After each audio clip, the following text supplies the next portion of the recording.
Hi everyone, it's Amy Caroline. Welcome back to a brand new video and another video.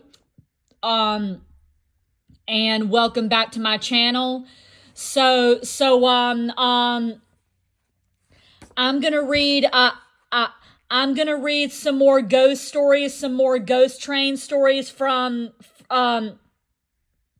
um from my ghost train book, Um, um, I'm I'm going to I'm gonna see if I'm gonna see if Ghost Train can be on the Travel Channel. I'm trying to I'm trying to work I I'm trying to work out to see if Ghost Train can be on the Travel Channel. And if you work for the Travel Channel, and you work for the Travel Channel, if you work for the Travel Channel, and if you think that Ghost Train should be on the Travel Channel, if you think that Ghost Train ought and should to be on the ought to be on the Travel Channel, then please let me know if it can be. Please let me know if it can be. And let me know if the stories and the people can go back in time and see if they can return as spirits,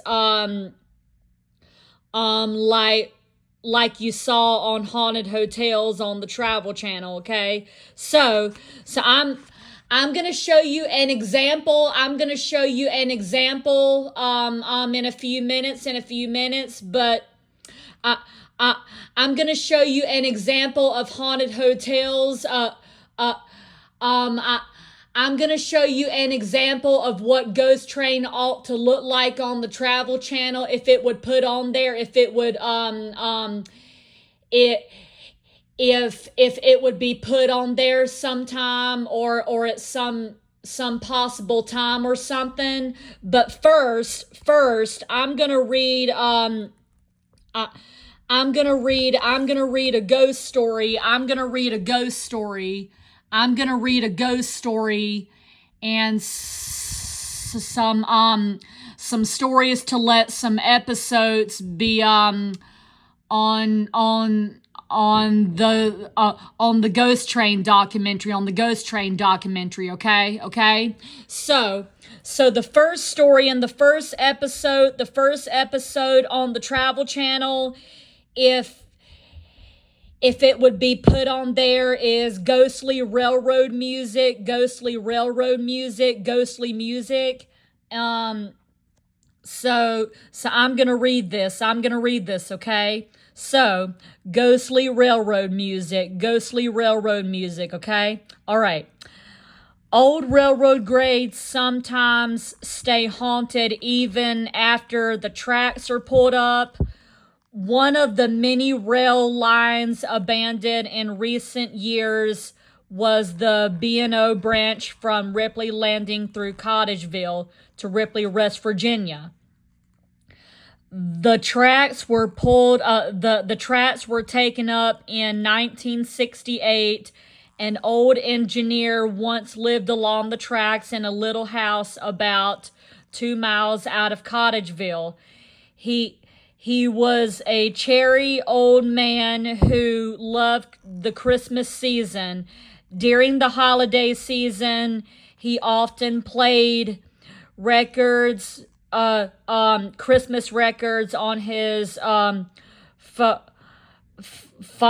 phonograph and bought candy for the kids in town. The tracks were abandoned years after he passed away. During the abandonment,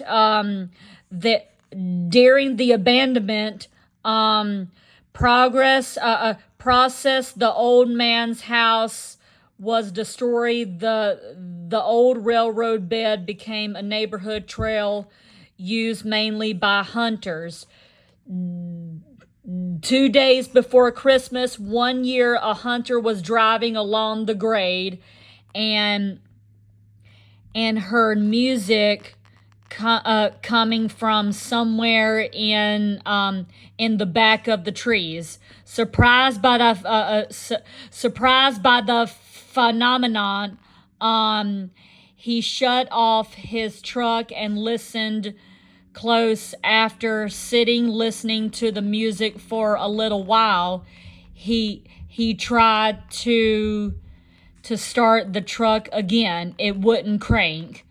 When he looked up from the dash, the hunter saw a man cross the railroad grade and go into a house just to the side. The music starting fainting and the house vanished. The hunter was scared to death. He turned over his car, which started right up, and got out of there. When he told his story later, old folks in the neighborhood said he must have seen the ghost of the old engineer. Folks said the old man had always insisted that guests listen to his records. A bunch of boys heard the story and drove out along the grade the next night. They didn't see a house or a man, but they did hear strange music. Once more, their cars wouldn't start as long as the music was playing. When it faded, the cars started up like normally. Locals say that the music only plays on the days just before Christmas. It goes away on Christmas, and the grade is silent for another year. So anyway, I think this should be a ghost episode. I think that this ought to be a ghost train episode on the Travel Channel, and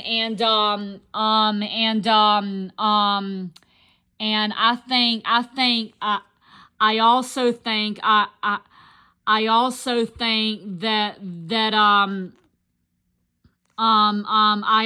think they ought to put the hunter and the man crossing the railroad grade and the music in there and the house vanishing. They also ought to put the old man and the old engineer in the episode also, and they also have to have and they also ought to put him as an apparition and as a real person too, and also with the story going back in time too. Anyway, that's the story of ghostly music. Now I'm going to read another one. Let me find it. Oh, here it is. This one is called the Phantom Wreck of Ralsburg. This is called the Phantom Wreck of Ralsburg, West Virginia. Anyway, I'm going to I am going to read this, and I'm going to show you the example. I'm going to get to my example.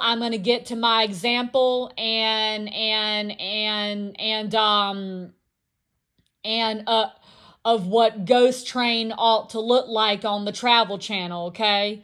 But first, I'm going to read this. And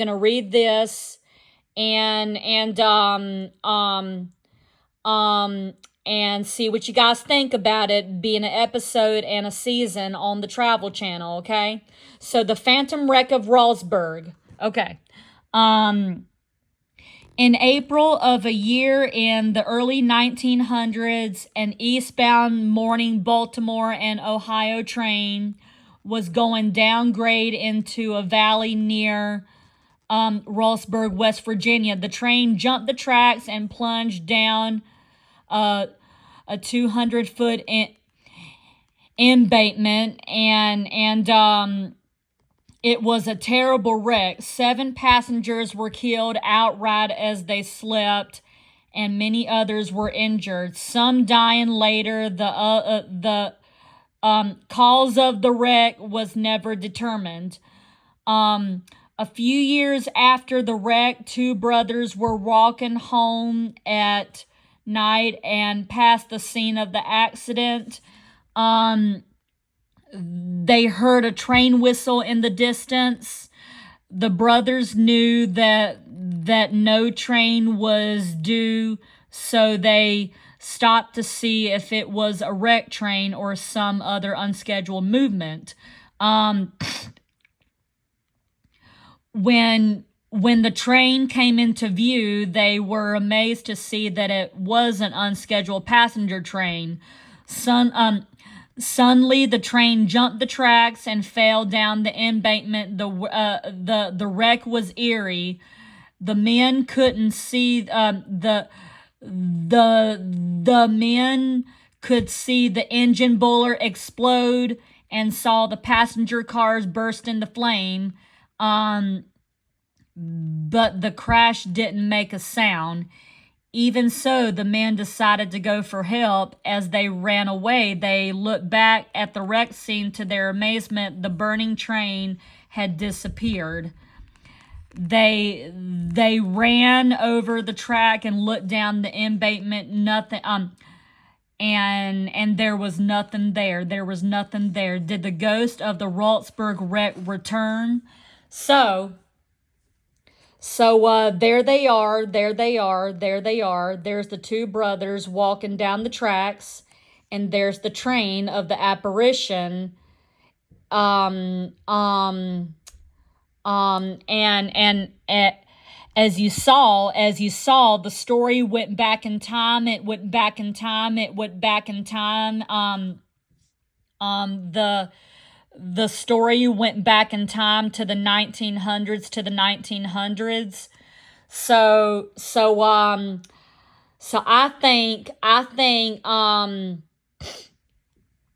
I think that the Phantom Wreck of Raltsburg ought to be an episode and a season, just like Ghostly Music should.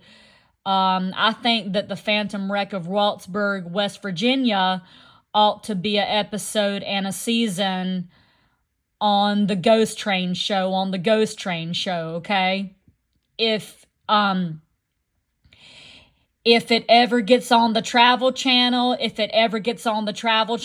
I think that it should be a episode and a season episode on there, okay? Okay. So now I'm going to show you an example of what Ghost Train ought to look like. I'm going to show you guys haunted hotels,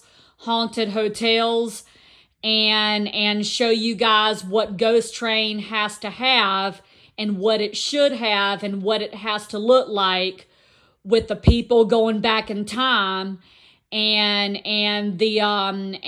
also the story being told as it was. So I'm going to show you guys haunted hotels, and you'll see what I'm talking about with Ghost Train. Okay, so here it goes.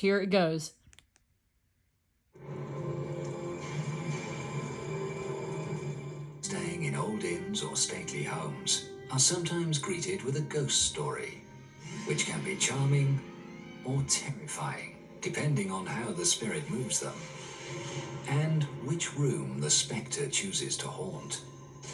There are hotels in which the supernatural is every day. A whole story where dead men really do tell tales. Those eyes, those milky eyes, just kept drawing him in.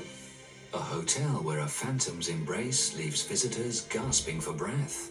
It's a spirit that comes from the front and passes right through and leaves them.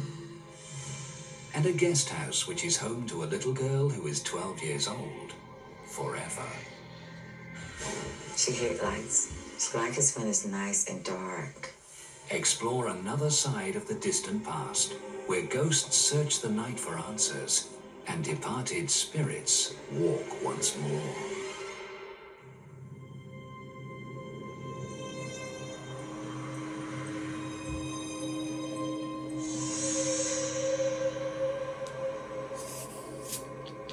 Older cities can be great for weekend breaks.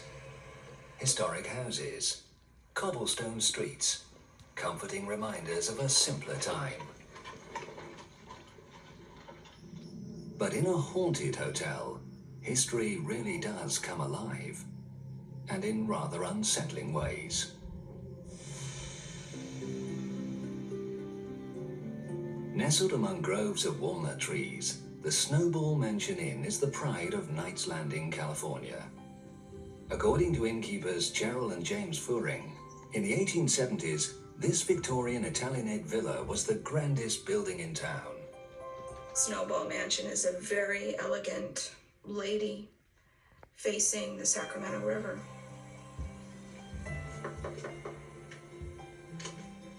A little more than 100 kilometers northeast of San Francisco, this former family home delights guests with comfort and tradition.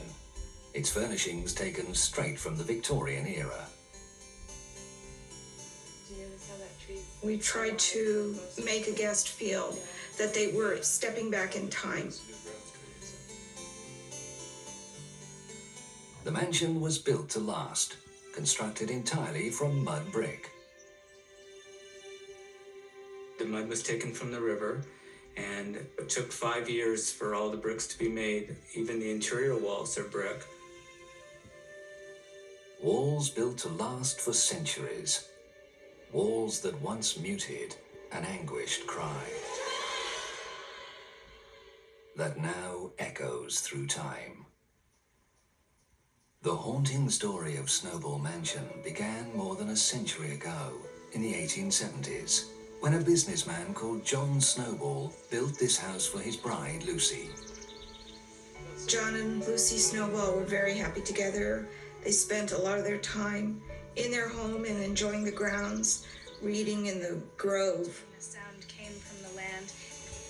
Before long, the couple was blessed with a daughter.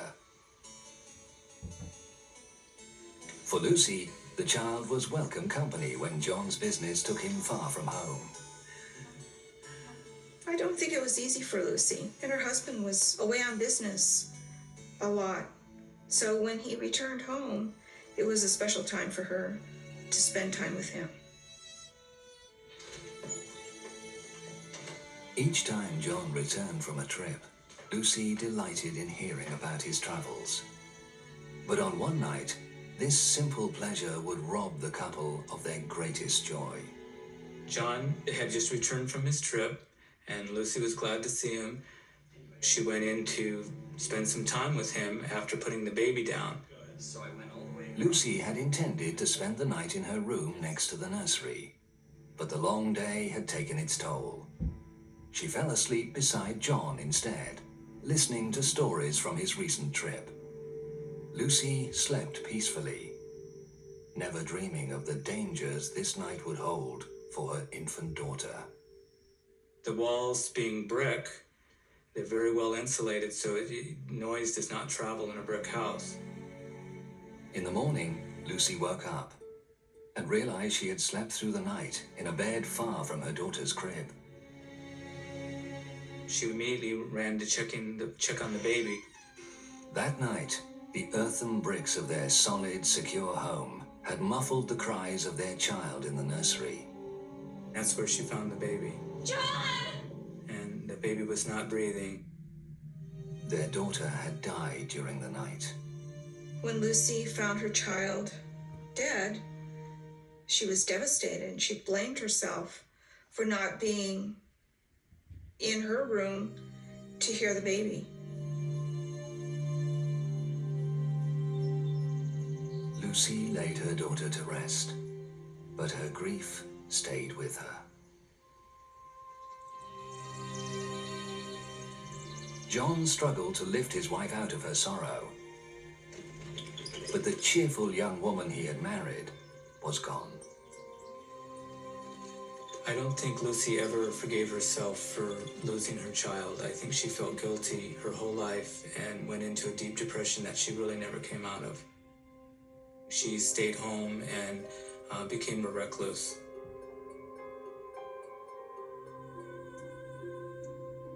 Lucy spent a lot of time in the nursery. For weeks, they would find her in there, sitting by the crib.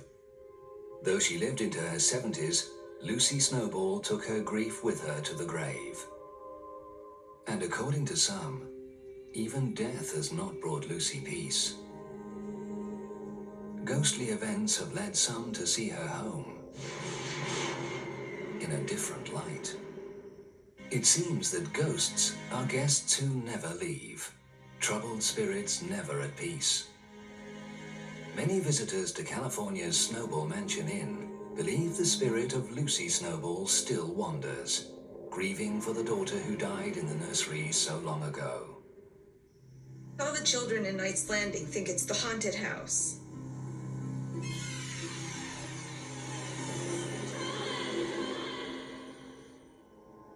Even the current owners feel there is more to this mansion than meets the eye. The oddest feelings is when windows rattle. It's common for the windows of old houses to rattle in the wind. But at Snowball Mansion, the pattern is most uncommon.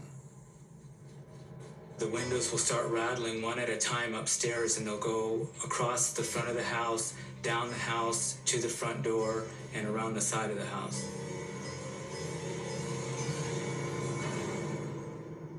People that aren't used to it or have never seen it are quite startled by it.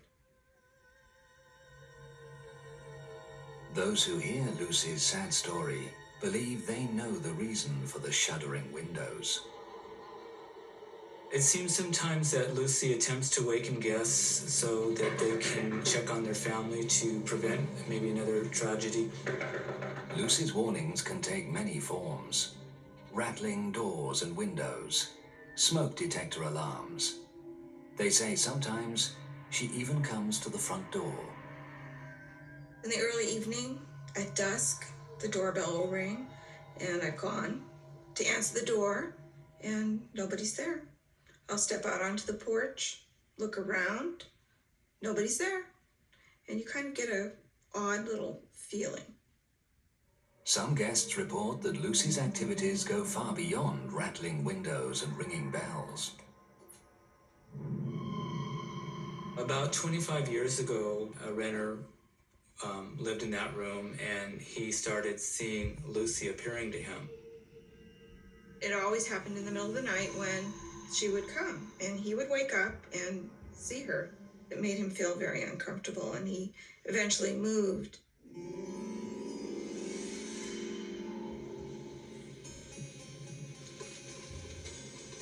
Recent guests at the inn say they've spotted Lucy, still trying to do the best for her baby. A guest told us that Lucy's ghost had come through the wall where a doorway leading into the nursery had once been. I believe Lucy is still in the house because she has never really gotten over the loss of her child. She is still roaming these 3 rooms. Guests sense Lucy's spirit is veiled in sorrow. But on rare occasions, ghostly events seem to hark back to happier times.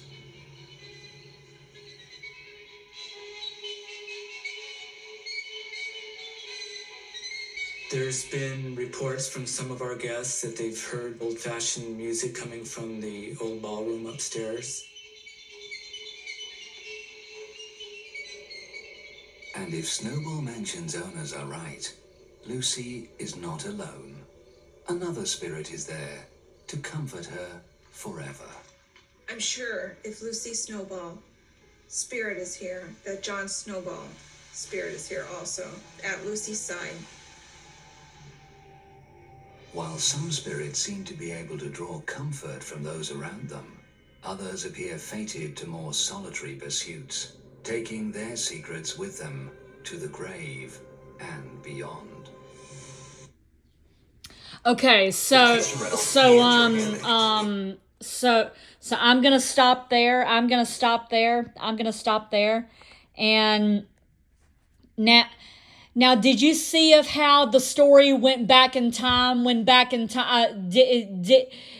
Did you guys see of how the stories went back in time, and the people were telling the story as they were telling it,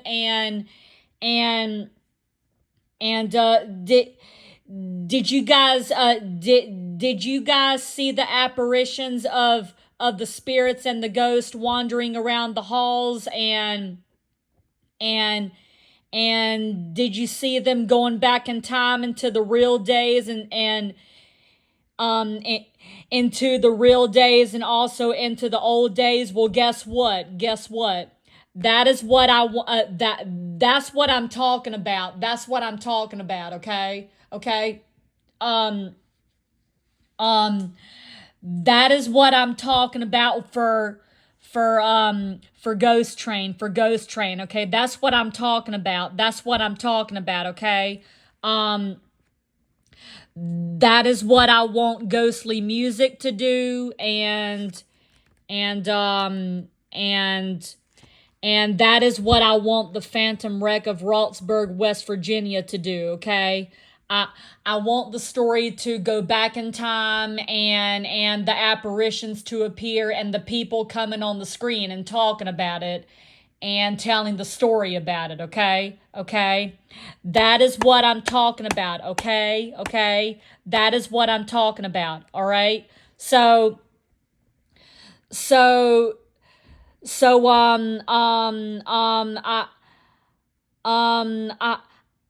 I'm going to click off.